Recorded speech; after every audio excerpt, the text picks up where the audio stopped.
షరీఫ్ ఉస్మానాది హత్య తర్వాత బంగ్లాదేశ్ మరొకసారి పోయింది. అయితే షరీఫ్ ఉస్మానాది ఎవరంటే షేక్ హసీనా ప్రభుత్వాన్ని కూల్చేయడంలో విద్యార్థి సంఘాల తరఫున ఉన్న లీడర్. అయితే తాత్కాలిక ప్రభుత్వం ఫిబ్రవరిలో ఎలక్షన్ నిర్వహించాలని ప్రకటించింది. షేక్ ఉస్మానాది కూడా స్వతంత్రంగా పోటీ చేయాలని కూడా ప్రయత్నం చేశారు. అయితే తను డిసెంబర్ 15న ఒక మసీదులో ప్రార్థన బయటికి వచ్చినప్పుడు ఇద్దరు ఆగంతకులు దగ్గర నుండి కాల్పులు జరపడం జరిగింది. అయితే ఒక బుల్లెట్ తలలోకి దూసుకెళ్లడంతో తీవ్రంగా గాయపడిన షరీఫ్ హసీద్ని బంగ్లాలో ఢాకాలోని ఒక హాస్పిటల్ తరలించింది. అయితే అక్కడ సీరియస్ ఉండడంతో బంగ్లాదేశ్ ప్రభుత్వం సింగపూర్ తరలించింది. కానీ వాళ్ళు ఎంత ప్రయత్నించి బతుకులేరు, తిరిగి చనిపోయారు. ఆగ్రహంతో కట్టలు దించుకున్న ప్రజలు ఢాకా నగరాన్ని మొత్తం ఇబ్బంది పెట్టారు. సామాన్య ప్రజలపై తిరగబడ్డారు. ఎవరు దొరికితే వాళ్ళని చంపేయడం జరిగింది. అయితే కొన్ని వీడియోలు మనం చూస్తున్నాము ఆన్లైన్లో. అయితే 2 పత్రికలపైన కూడా దాడి చేశారు, నిప్పు పెట్టారు. ముఖ్యంగా మైనార్టీ ప్రజలైన హిందువులపైన కూడా అటాక్ చేయడం జరిగింది. అయితే ఒక దీపు చంద్రదాస్ అనే వ్యక్తి పైన కూడా ఘోరంగా కొట్టి చంపి చెట్టుకు ఊరేసి పెట్రోల్ పోసి అంటిపెట్టారు.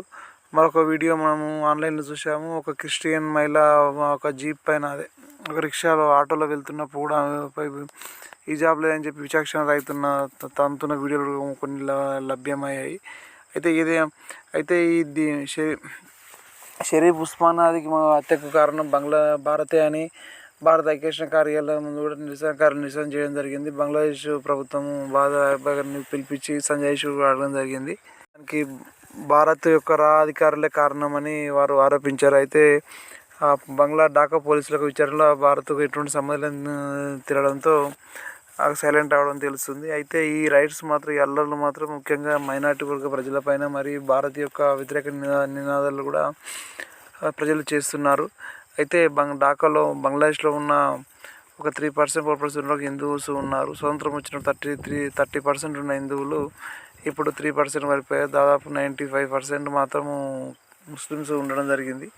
అయితే అల్పసంఖ్యాక ప్రజలపైన దాడులు చేయడం ఎంతో కరెక్ట్ అని కూడా ప్రపంచ మీడియా గగ్గోలు పెడుతుంది. అంటే ప్రపంచంలో ఖండిస్తుంది ఈ విషయాన్ని కూడా. అయితే తాత్కాలిక ప్రభుత్వ నేతగా ఉన్న యూనిస్ కూడా ఈ విషయాన్ని ఖండించడం జరిగింది. అయితే మన దీపు చంద్రదాస్ చనిపోయిన విషయంలో బాధ్యులపై కఠిన చర్యలు తీసుకున్నారని వారు కూడా అన్నారు. కానీ షేక్ హసీనా ప్రభుత్వం కూలిపోయిన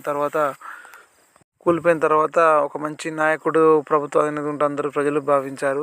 అయితే మహమ్మద్ యూనుస్ మాత్రము నోబెల్ శాంతి బహుమతి గ్రహీత.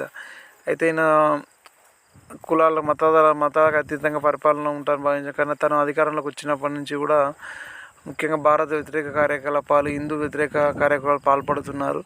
దీన్ని భారత ప్రభుత్వం గట్టిగా సీరియస్గా తీసుకుని అక్కడ ఉన్న మైనార్టీ వర్గ ప్రజలకు ఇబ్బందులు లేకుండా గురి చేస్తే చాలా మంచి ఉంటుంది. కానీ ప్రభుత్వం ఏ నిర్ణయం తీసుకుంటుందో వేచి చూడాల్సి వస్తుంది.